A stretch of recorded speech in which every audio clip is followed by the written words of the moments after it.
ಸಹಕಾರ ಕೊಟ್ಟರು, ice cream ಮಾಡೋದಕ್ಕೆ ಸಹಕಾರ ಕೊಟ್ಟರು, ಹಾಸ್ಟೆಲ್ ಮಾಡೋದಕ್ಕೆ ಸಹಕಾರ ಕೊಟ್ಟರು, ಎಲ್ಲ ಸಹಕಾರ ಕೊಟ್ಟಿದ್ದು ಅವರೇ ಕೊಟ್ಟಿದ್ದರಿಂದ ನಮ್ಮ ಆಡಳಿತ ಮಾಡಲು ಈಸಿ ಆಯ್ತು. ಸರ್ಕಾರ ಮತ್ತು ಶಾಸಕರು ಬಂದಿದ್ರು. ಇವತ್ತು ನೋವಿನ ಸಂಗತಿ ಏನಂದ್ರೆ ಸೋಲಾರ್ ಪ್ಲಾಂಟ್ ಬಗ್ಗೆ ಟೀಕೆ ಮಾಡ್ತಾರೆ, ಎಮ್ಮಿಕೆ ಗೋಲ್ಡನ್ ಡೈರಿ ಬಗ್ಗೆ ಟೀಕೆ ಮಾಡ್ತಾರೆ, ನಮ್ಮ ಆಡಳಿತ ಮಂಡಳಿ ಬಗ್ಗೆ ಟೀಕೆ ಮಾಡ್ತಾರೆ. ಅದು ವಿರೋಧ ಪಾರ್ಟಿ ಹೊರತು ಟೀಕೆ ಮಾಡ್ತಾ ಇಲ್ಲ. ನಂಗೆ ನೋವಾಗೋದು ಅಂದ್ರೆ ಎಲ್ಲಾ ಸಹಕಾರ ಕೊಟ್ಟಂತ ಅವ್ರ ಸಹಕಾರದಿಂದ ಇಷ್ಟೆಲ್ಲ ಪ್ರಾಜೆಕ್ಟ್ಗಳು ಮಾಡಿದ್ರು ಕೂಡ ಇವತ್ತು ಟೀಕೆ ಮಾಡೋದು ನೋಡಿದಾಗ ಎಲ್ಲೋ ಒಂದ್ ಕಡೆ ವೈಯಕ್ತಿಕವಾಗಿ ಟೀಕೆ ಮಾಡ್ತಾರೆ ಅಂತ ನೋವು ಕೂಡ ಇದೆ. ಅದು ಏನೇ ಆಗ್ಲಿ ಇವತ್ತು ರಿಸಲ್ಟ್ ನಮ್ಮ ಮುಂದೆ ರಿಸಲ್ಟ್ ಕೊಟ್ಟಿದ್ದಾರೆ.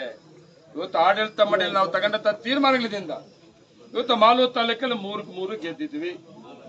ಜಯಸಿಂಹಣ್ಣ ಇನಾಮಿನೇಷನ್ ಮಾಡಿದಿರಿ, ಶ್ರೀನಿವಾಸಪುರ ರಮೇಶ್ ಕುಮಾರ್ ಅವರನ್ನವರು ಎಲ್ಲಾ ಸಂದರ್ಭದಲ್ಲಿ ನಮ್ಗೆ ಸಹಕಾರ ಕೊಟ್ಟಂತವ್ರು. ಎಲ್ಲ ಸಂದರ್ಭ ನಮ್ಮ ಹಣೆ ಬರ ಈ ಸರ್ಕಾರದಲ್ಲಿ ಅವ್ರು ಗೆಲ್ಲಿಲ್ಲ, ನೋವಾಗ್ತದೆ ಅಂತ ಒಬ್ಬ ನಾಯಕರಿಗೆ ಕಳ್ಕೊಂಡಿದ್ದೀವಿ ನಾವು ಇವತ್ತು ಈ ಜಿಲ್ಲೆಯಲ್ಲಿ.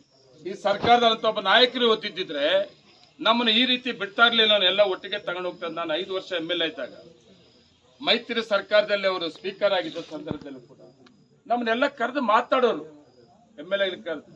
ಮತ್ತೆ ಬಿಜೆಪಿ ಸರ್ಕಾರ ಬಂದ ಮೇಲೆ ಕೂಡ ನಮ್ಮನ್ನ ಕರೆದು ಒಂದ್ ಕಡೆ 2 ತಿಂಗಳಿಗೂ 3 ತಿಂಗಳಿಗೂ ನಮ್ಮ ಅಭಿಪ್ರಾಯಗಳನ್ನ ಕೇಳ್ತಾ ಇದ್ರು, ಸಹಕಾರವನ್ನ ಕೊಡ್ತಾ ಇದ್ರು. ಇವತ್ತು ಅವ್ರು ಇಲ್ಲದೆ ಇದ್ರು ಕೂಡ ಇವತ್ತು ಎಲ್ಲರ ಸಹಕಾರದಿಂದ ಇವತ್ತು ಆಡಳಿತ ಮಂಡಳಿ ಮತ್ತೆ ಬಂದಿದ್ದೀವಿ. ನಾವು ಒಳ್ಳೆ ಆಡಳಿತ ಕೊಟ್ಟಿರೋದ್ರಿಂದ ಜಯಸಿಂಹಣ್ಣನ ಗೆಲ್ಸಿದ್ರಿ.